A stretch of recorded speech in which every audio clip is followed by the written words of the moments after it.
बिल्कुल, देखिए आपको बता दें हिंदू सेना की तरफ से विष्णु गुप्ता जिसके अध्यक्ष हैं उनके तरफ से पोस्टर लगाया गया था दिल्ली के अलग अलग इलाकों में। खासकर अगर बात करें सेंट्रल दिल्ली की तो मंडी हाउस के आसपास के इलाकों में पोस्टर लगाया गया था। देखिए यहाँ पर नगर निगम की एनडीएमसी की गाड़ी आपको नजर आएगी और अभी इन पोस्टर्स को हटाया जा रहा है। आपको बता दें ये गोल चक्कर है और इसके आसपास 3-4 पोस्टर्स जो हैं वो हिंदू सेना की तरफ से लगाए गए थे, जिनको अब लगभग हटा दिया गया है।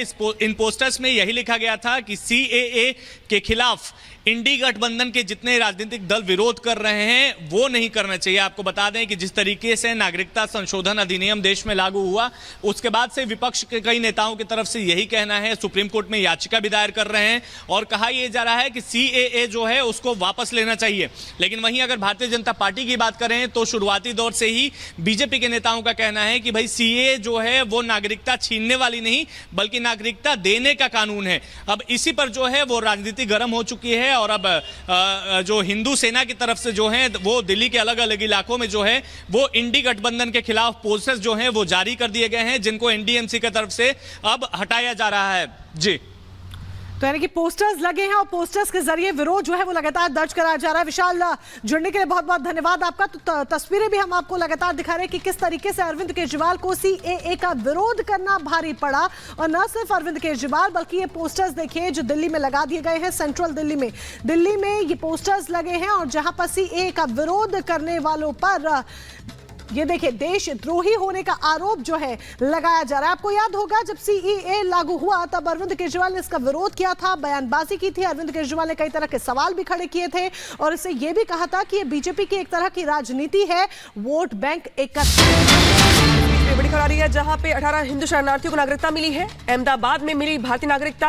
अहमदाबाद में रह रहे थे ये शरणार्थी जिनको जिला प्रशासन की ओर से कैंप लगाने के बाद से इनका वेरिफिकेशन किया गया। वेरिफिकेशन के बाद फिलहाल 18 हिंदू शरणार्थी ऐसे हैं जिनको नागरिकता दे दी गई है, यानी कि जो शुरुआत कर दी गई है कम से कम सरकार की ओर से और जो पोर्टल शुरू किया गया था जिसके तहत लोगों को अपना नाम रजिस्टर करवाना था, वेरिफिकेशन करवाना था, तो इसकी शुरुआत अहमदाबाद से हुई है जहां पर अहमदाबाद में कैंप लगा के जिला प्रशासन ने 18 हिंदू शरणार्थियों को नागरिकता दी है। यानी कि जो एक प्रक्रिया थी वो प्रक्रिया अब शुरू हो चली है और धीरे धीरे जो शरणार्थी रह रहे थे अलग अलग देशों, चाहे अफगानिस्तान के हो चाहे पाकिस्तान के, उनको भी अब नागरिकता मिलनी शुरू हो गई है। और इस बीच यूपी के रायबरेली से बड़ी खबर सामने आ रही है जहां पर सड़क हादसा हुआ है। 2 कारों की जोरदार टक्कर हुई है। तस्वीरें सामने आई है, देखें किस तरह से 2 कारों की जोरदार टक्कर होती है। ये सामने से कार आ रही है और अचानक से ये 2 कारों की जोरदार टक्कर हो जाती है।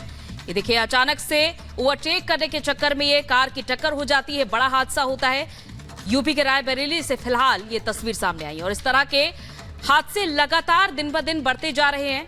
तेज रफ्तार के चलते एक और ये हादसे की तस्वीर सामने आई है रायबरेली से, जहां पर देखिए सड़क से ये दुर्घटना की एक और तस्वीर सामने। सड़क हादसे की तस्वीरें आप देख रहे हैं किस तरीके से 2 गाड़ियां आपस में भिड़ जाती हैं। तो दूसरी तरफ अब आगे बढ़ते हैं और अगली बड़ी खबर भी हम आपको यहां पर बताएंगे। अगली बड़ी खबर हरियाणा से है। हरियाणा के रेवाड़ी में बॉयलर विस्फोट हुआ है जिससे 40 से ज्यादा कर्मचारी घायल हो गए हैं, उन्हें अस्पताल में भर्ती करा दिया गया है। सारी डिटेल्स इस रिपोर्ट के जरिए देखिए। हरियाणा के रेवाड़ी में दर्दनाक हादसा हुआ। दारूखेड़ा औद्योगिक कस्बे में बॉयलर फट गया। बताया जा रहा है बॉयलर फटने की धमाके की आवाज के साथ आग लग गई जिसमें 40 कर्मचारी बुरी तरह से झुलस गए। उन्हें अस्पताल में भर्ती करवाया गया। इनमें से 30 से ज्यादा को रेवाड़ी ट्रामा सेंटर में भर्ती करवाया गया, तो वहीं गंभीर हालत में जख्मी कई कर्मचारियों को रोहतक पीजीआई रेफर किया गया। अभी पेशेंट की कंडीशन स्टेबल है सभी की और कोई भी मोर्टेलिटी अभी तक कोई भी एक्सपायर नहीं हुआ है पेशेंट अभी तक यहाँ पे। हादसे के बाद परिजनों ने कंपनी पर लापरवाही का आरोप लगाया और पुलिस से जांच की मांग की है। ये कभी कुछ ऐसे पूरा जांच पड़ताल करने के बाद जैसी सूरत होगी वैसे वो करी जाएगी और अभी कुछ मामला के बारे में पता नहीं चल पाएगा कि क्या मामला था, कैसे क्या हुआ। फिलहाल पुलिस जांच में जुटी है और ये पता लगाने की कोशिश कर रही है कि यह हादसा किसकी लापरवाही से हुआ। Bureau report, Republic Bharat. और दक्षिण पश्चिमी आइसलैंड में फिर से ज्वालामुखी फटा है जिसके बाद विनाश की भयानक तस्वीरें सामने आई हैं। रिपोर्ट देखिए। ग्लोबल वार्मिंग का असर देखने को मिलने लगा है। तापमान में बढ़ोतरी से जलवायु परिवर्तन भी हो रहा है और पर्यावरण में हो रहे इन बदलावों से धरती भी अछूती नहीं। दक्षिण पश्चिम आइसलैंड में एक बार फिर से ज्वालामुखी विस्फोट हुआ। 100 दिन में ऐसा चौथी बार हुआ कि ज्वालामुखी विस्फोट से चारों तरफ लावा फैल गया, जिससे ग्रेनाविक शहर के आसपास विशाल लावा के बहाव को कैमरे में कैद किया गया है। मौसम विभाग के मुताबिक ज्वालामुखी में हो रहे विस्फोट ने रेगजेंस प्रायद्वीप पर जमीन में 3 किलोमीटर लंबी दरार आ गई। मौसम विभाग ने अभी और ज्वालामुखी विस्फोट की संभावना जताई है। वीडियो में देखा जा सकता है कि धरती को चीरकर लाल चमकता लावा चारों तरफ फैल रहा है। ज्वालामुखी फटने के बाद आइसलैंड में इमरजेंसी घोषित कर दी गई है। प्रशासन ने एहतियात के तौर पर शहर में रहने वाले हजारों लोगों को जगह खाली करने के आदेश दे दिए। आइसलैंड में 33 सक्रिय ज्वालामुखी हैं, जो यूरोप में सबसे ज्यादा हैं। Bureau report, Republic Bharat.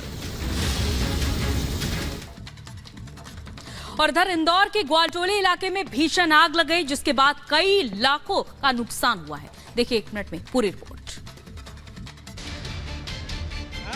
Madhya Pradesh के इंदौर में भीषण आग का तांडव देखने को मिला। एक साथ कई दुकानों में आग लग गई। आग इतनी भयंकर थी कि सड़क पर हड़कंप मच गया। सड़क पर मौजूद लोगों ने दमकल विभाग को घटना की जानकारी दी, जिसके बाद दमकल विभाग की टीम मौके पर पहुंची और कड़ी मशक्कत के बाद आग पर काबू पाया जा सका। यह घटना इंदौर के ग्वालटोली इलाके की है। आग लगने के बाद अफरा तफरी का माहौल बन गया। दुकान में आग किस कारण लगी, इसकी फिलहाल जानकारी नहीं मिली है और न ही आग में किसी के हताहत होने की जानकारी है। घटना के दौरान जाम लगने से ट्रैफिक डाइवर्ट करना पड़ा। हालांकि बाद में रोड को पूरी तरह से चालू कर दिया गया। पुलिस को बसों में आने जाने का रूट भी डाइवर्ट करना पड़ा, जिसकी वजह से कई बसें जाम में फंस गई। वहीं पुलिस ने भी मामले की जांच शुरू कर दी है। Bureau report, Republic Bharat. रुपया घंटे वाले 1 घंटा जिसका किराया 20 लाख रुपया है, वो जहाज के पैसे कौन देता था? जो अरविंद केजरीवाल कल कह रहे थे। सवाल तमाम है, लेकिन सवालों का जवाब। और आम आदमी पार्टी कानूनी प्रक्रिया का सम्मान करती है, तो कल की जो तय तारीख थी उस पे अरविंद केजरीवाल जी कोर्ट गए। उन्होंने भारतीय जनता पार्टी के सभी नेताओं को जवाब दे दिया, जो बार बार कह रहे थे कि अरविंद केजरीवाल जी कोर्ट से भाग रहे हैं, जो बार बार कह रहे थे कि अरविंद केजरीवाल जी ईडी से भाग रहे हैं। कल दिल्ली के मुख्यमंत्री अरविंद केजरीवाल जी ने उनका मुंह बंद कर दिया। उनका मुंह बंद कर दिया राउज एवेन्यू कोर्ट ने अरविंद केजरीवाल जी को कल सुबह जमानत देकर। तो जो भारतीय जनता पार्टी के नेता बार बार प्रेस कॉन्फ्रेंस कर रहे थे, कह रहे थे कि जी भाग रहे हैं, गिरफ्तार होंगे, कल उनको अपना जवाब मिल गया।